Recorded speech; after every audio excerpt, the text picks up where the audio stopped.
Hi, everybody. It's Tim Constantine from the Washington Times. And for America, I am joined by David Bozell. Hi, David. Good. How are you? I'm doing great. Thank you. Good.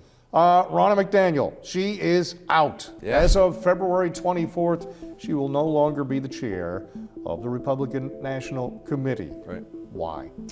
Lack of fundraising, lack of electoral success. And I think if you had to put a final nail in that coffin, post-Virginia and New Jersey elections in 2023, Ronna did a national television circuit in which she claimed repeatedly that she was not in control of the message of her party. If you look at the About page of the Republican Party, I really do ask all the viewers to do it. I'll talk more about this in a second. But one of the things that it claims to do is to message its principles. Meanwhile, the chairwoman of the party is out there on national television saying, I'm not in control of the message.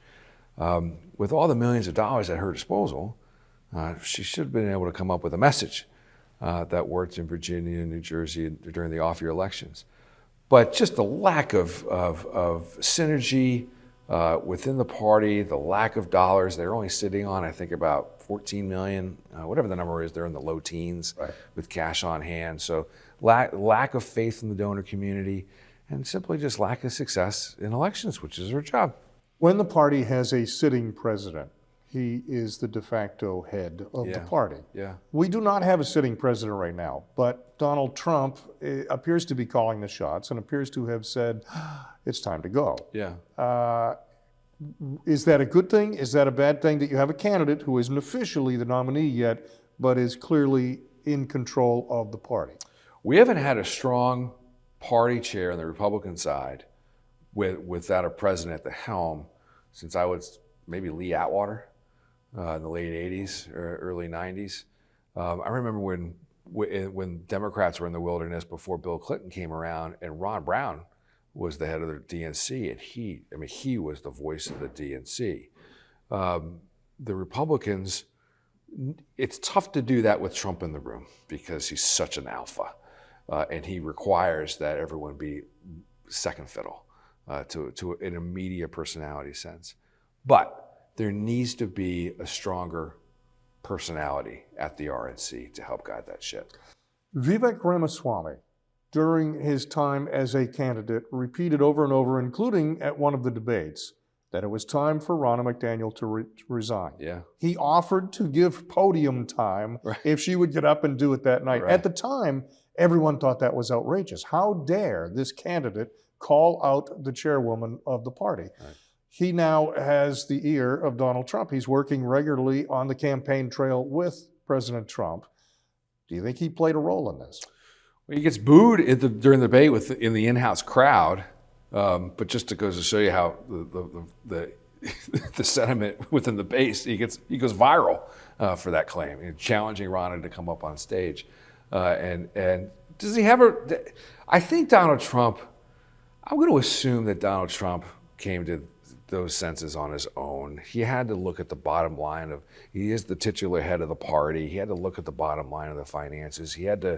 I know he had very nice things to say about Ronna McDaniel and how she handled his Michigan effort in 2016. And I know he valued that.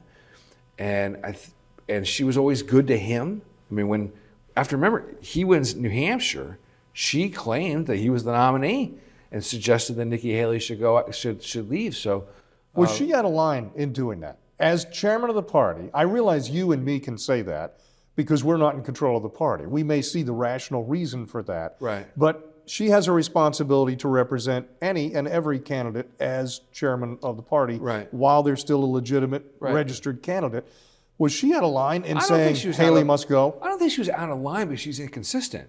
So up until that day, she said, hands off, I'm not in control of the message, I'm not in control of the process. She'd also say, I'm not in control of the money, right? The states can have to raise their own money and I can only do so much. And then out of nowhere, she just declares that Donald Trump is the presumptive nominee. It was just inconsistent. If that's what that's the position you were gonna take, you could have planted those seeds earlier. It's like, if we think we've got this wrapped up, I'm going to call for this to be wrapped up. Nikki Haley didn't even put her name on the ballot in Nevada, or she lost to, to be named later. I mean, she's getting blown out all over the country. She's about to get blown out in her home state. So Ronna was correct in the political analysis, but inconsistent in how she wants to participate in these things. Let's talk about what it does to the RNC. This is an election year. Obviously, a new chair, depending on who it is, has an opportunity to generate excitement and interest on the fundraising side. Yeah. But they're organizing a convention. It's the brochure to the world. Right. They got 4 days in July to show off, this is who we are, this is our message, this is why we think we should be elected in November. There's at least a year's worth of planning goes into that. We've only got 6 months left. So what happens to the convention? What happens to the message? How difficult does that become for the new chair? I am begging the new chair, whomever they may be, to do the small things right before you start to want to tackle the big things. And this might sound silly, but I talked about the About page of the RNC earlier. If you go look at it, it is 3 sentences long. That's it. It says that the party was created in response to slavery. It says that the party messages principles, including freedom, opportunity, and prosperity, which is just another way of saying life, liberty, and pursuit of happiness. Right. Somebody Googled those synonyms. And meanwhile, they're going to message, and meanwhile, the chairwoman of the party says, we're not in control of the message, but that's what the second sentence of the About page says. And then the third sentence says, by messaging those principles, we create opportunity. And then there's 5 pictures, one of Byron Donalds, one of a veteran who looks like he's being taken hostage by Ronna McDaniel in the photo, one of a suburban white woman, because we have to check that box, one of an Asian American, because we have to check that box, and one of a Christmas tree that's supposed to signify religious liberty. And that is the alpha and the omega of the history of the Republican Party, according to the Republican Party. That is it. And I am just challenging any incoming chairman. Just take a look at that and say, yeah, no wonder we don't define who we are. Because we don't, right? You can complain about the press all you want and how they define you. You have really only one opportunity to control how you define yourself. And that is your website.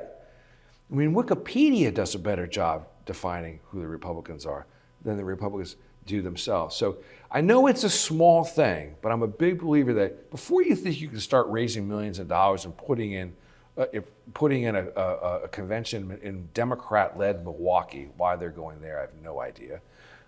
Before you can start, just think about how you want to define yourself and the party that you represent.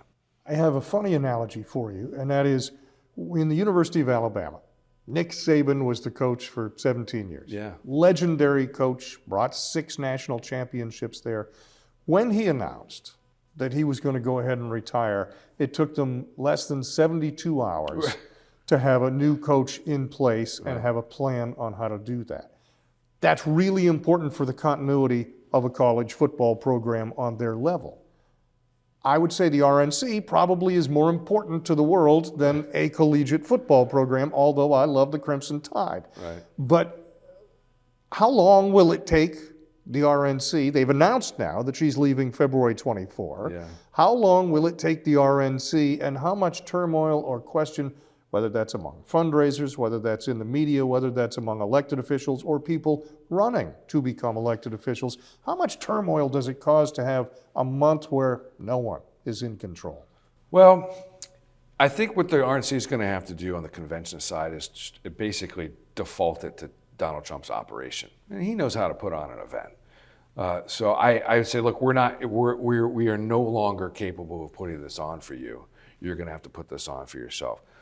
In the meantime, there's 168 committee men and women who are going to want to have their say, and they're going to have to wait until the next meeting. I think probably the end of March, the end of their quarterly session, and then they'll start taking preliminary votes. They'll probably appoint an interim chairperson at that meeting, and then take it from there.